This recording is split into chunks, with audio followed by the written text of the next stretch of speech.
বৈষম্য বিরোধী ছাত্র আন্দোলনের চট্টগ্রামের অন্যতম সমন্বয়ক খান তালাত মাহমুদ রাফি বিয়ে করেছেন। সোমবার 17 মার্চ সন্ধ্যা 7টার দিকে তার তালাত মাহমুদ রাফি নামের ভেরিফাইড ফেসবুক আইডিতে একটি পোস্ট করে বিয়ের বিষয়টি নিশ্চিত করেন তিনি। বিয়ের পর অনেকে জানতে চাচ্ছে কাকে বিয়ে করলেন রাফি।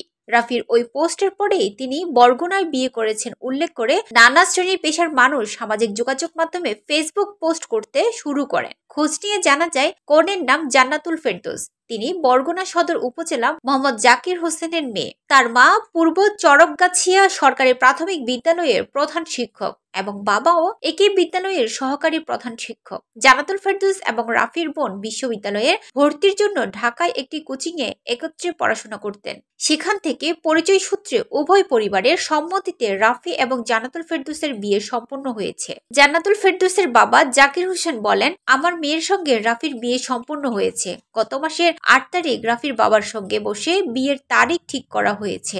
পরে আজ সন্ধ্যায় ঢাকার মোহাম্মদপুর কেন্দ্রীয় মসজিদ সংলগ্ন রাফির বোনের বাসায় বিয়ের আনুষ্ঠানিকতা সম্পন্ন করা হয়েছে। তবে পরবর্তী আনুষ্ঠানিকতার তারিখ বা দিনক্ষণ এখন পর্যন্ত নির্ধারণ করা হয়নি বলেও জানান তিনি।